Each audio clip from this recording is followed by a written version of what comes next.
Perhaps you've heard the term, it's been in the news lately, vodka balling. In this Bobcat update, Carla Estrada tells us what vodka balling is and who's being affected. Featured on YouTube are people who have tried it. Some of the TV stations in Austin and San Antonio have picked up on the phenomenon. Vodka balling is, get this, shooting straight vodka directly into your eyes just to get drunk faster. Sounds pretty bizarre, right? Ugh, it's nasty. No, it seems like it would scar and burn your corneas pretty bad. I don't know why anyone would actually want to try that.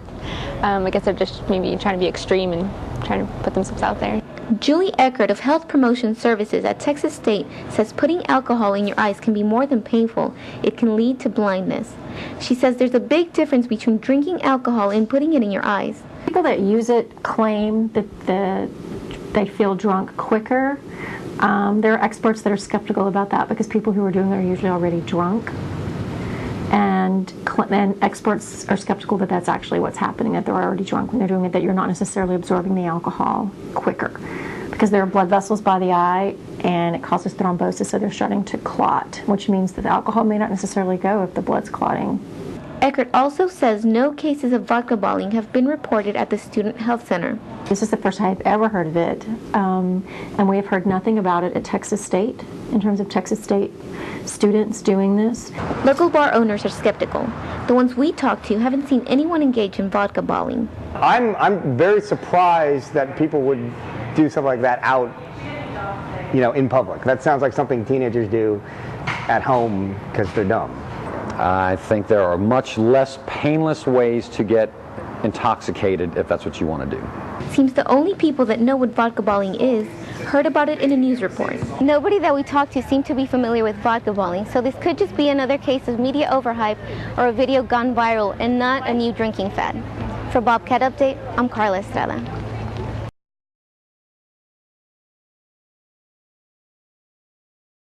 Starbucks is looking for a way to attract more customers by adding alcohol to its menu.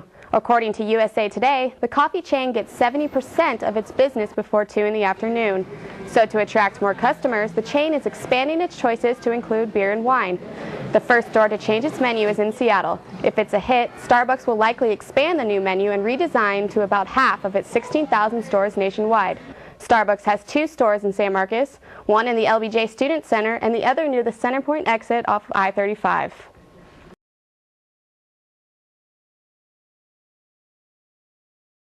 With midterms in full swing, Texas State students are buckling down on their studies. During this hectic period, the Alkek Library is open 24 hours a day to be more available to students. For those seeking peace and quiet, the 5th, 6th, and 7th floors of the library are designated quiet floors. Some students prefer studying alone, while others like to stay in groups. Extended library hours run through tomorrow.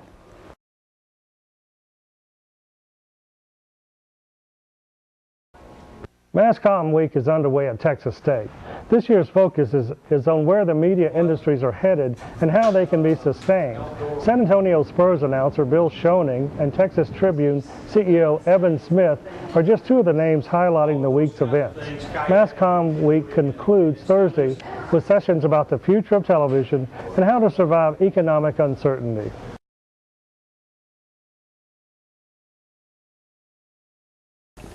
Texas State students now have an application that will help them in knowing bus times. Jason Britch has this Bobcat update. Students using the bus routes are getting to campus quicker.